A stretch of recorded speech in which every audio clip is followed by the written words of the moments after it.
Hello everyone, this is Dr. Amir Moradi. I'm a facial plastic surgeon.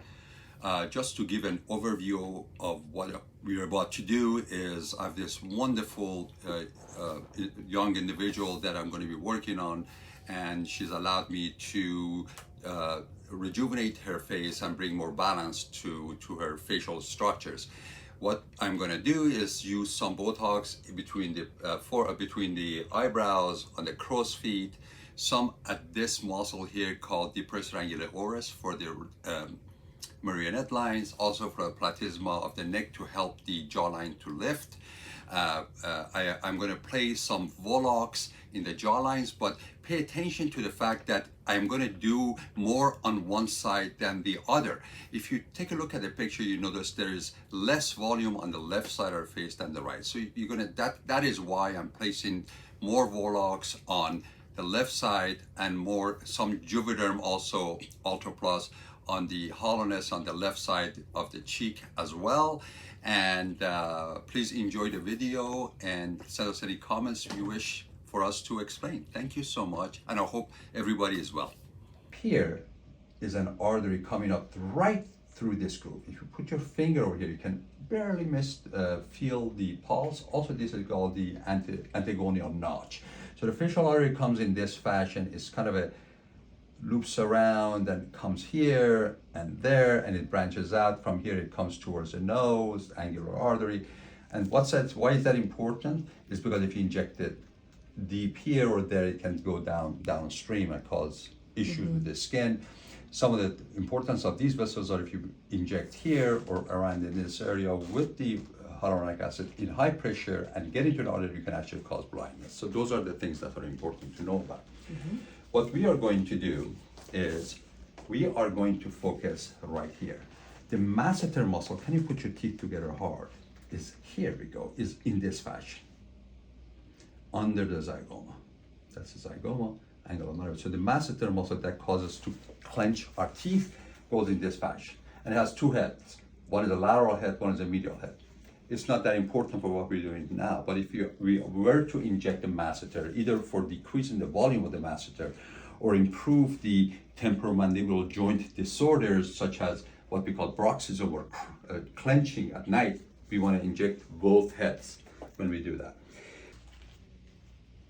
Everyone is a little different. Forgive me, this is going to bother you a little bit. My preference is go right under the bone, depending on how we're trying to make that change, but I'm trying to lengthen this inferiorly. I put a small amount of Volux right here. So you can start to see that how much did I inject? 0.15, that's it. I usually just like to stay around 0.1 with each injection, multiple injection points. You can do this with cannula. I've done both many times. Here we go. You okay so far?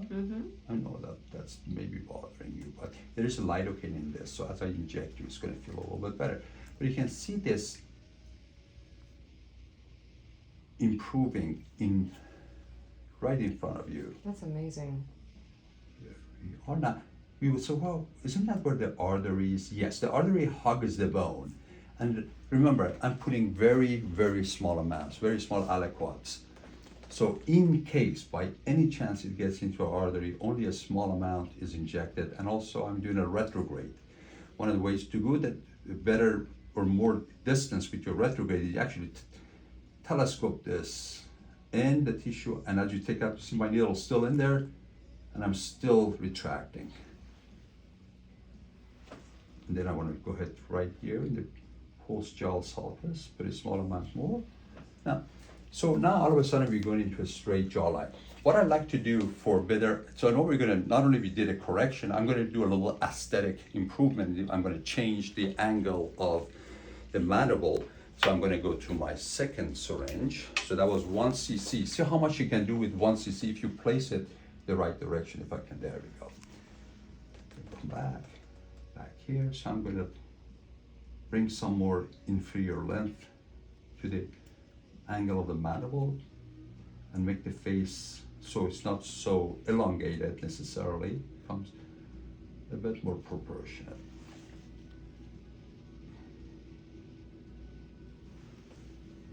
And I constantly like to compress to make sure everything is nice and flat.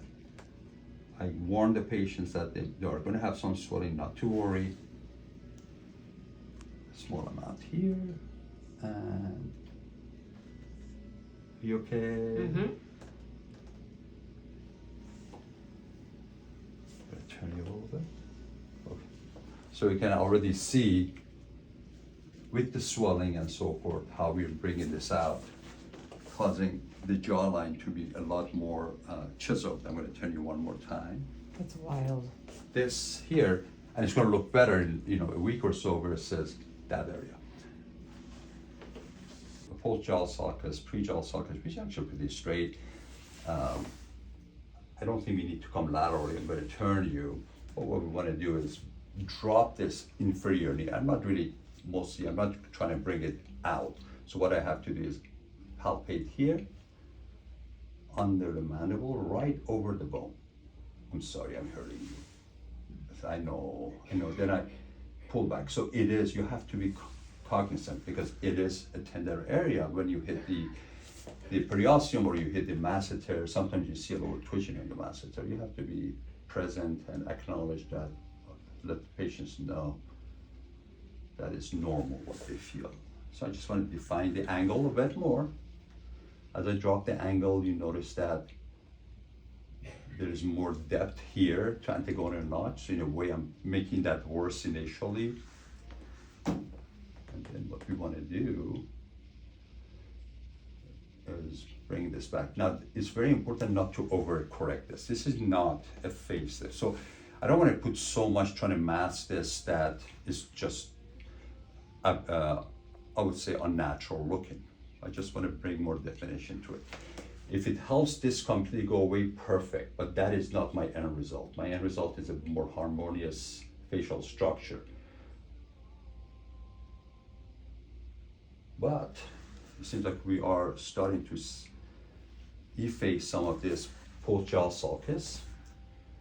Now, that tenderness that she felt right here, that's a bruise. Most probably, just I warn patients when I feel that, I said, well, you're probably going to have a bruise right here. Not to worry, it goes away.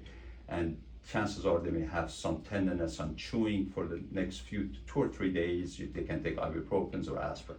But when patients already know that, then it's so much easier for them. Now, I'm sorry, Mary.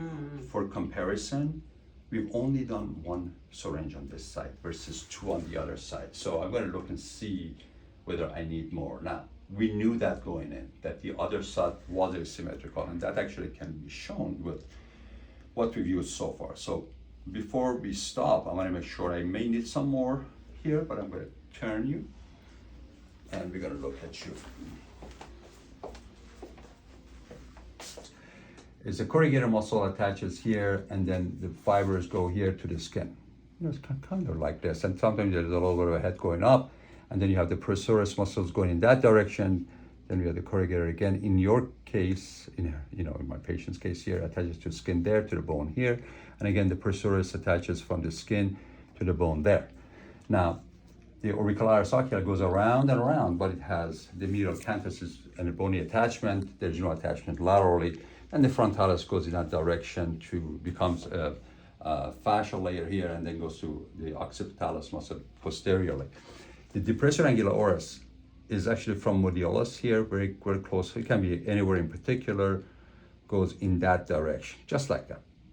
The fiber is going here. And then, but there's one catch. The catch is the depressor labia inferioris goes here and goes underneath. So this is depressor labia inferioris. This is the depressor angula oris. So if I go here, this muscle goes here. If I go here and hit this here, I most probably will get this. And then when she is trying to smile, instead of bringing this down, this stays up, and that looks like she had a stroke. So we do the best way to inject the depressor angula oris is here in this portion, where there is no depressor labia inferioris. And there are 2 publications on this. and one of them is a very good blinded IRB study. So, but I like to start from the bottom, work my way up. Once again, I want to make sure the platysma is prepped, the mentalis, the depressor angularis, the corrugator, and the orbicularis oculi. Now, roughly about 18 units per syringe. I like to do micro injections. Tighten your neck, please, for just a moment. So here we have, so you can see the platysma is divided into here, and it doesn't attach all the way to here. So it goes here, here, there's no muscle in the middle. Some people, the platysma attaches here, so they have a little tighter neck, and then it bifurcates. So, and then platysma here comes and becomes part of the SMAS here, continues up. So what we're gonna do is tighten your neck again. So I wanna grab part of the platysma. Again, we gotta go through the, I'm cutting shadowing, so I'm very familiar with my plane, so I just go ahead and do it without grabbing. I go through the fat into the muscle, put small amounts.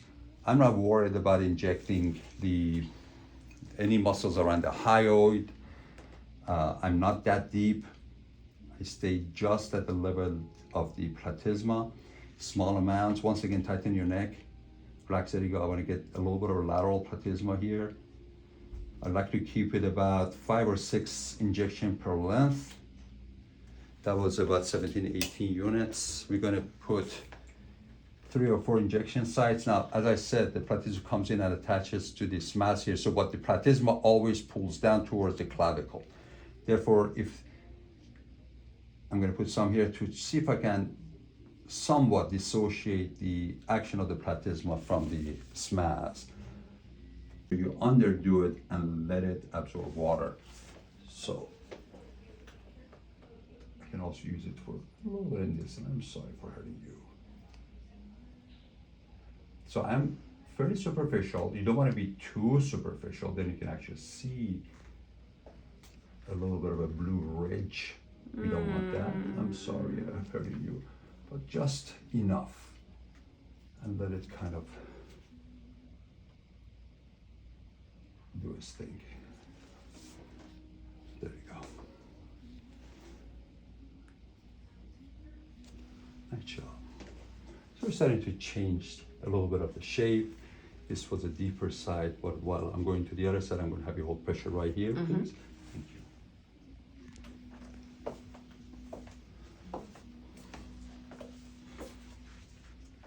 So once again, we are going to focus right here.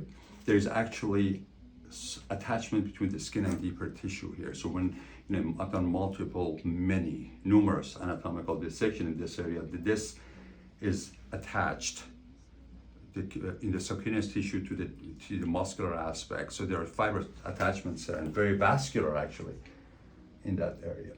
Forgive me. Good job.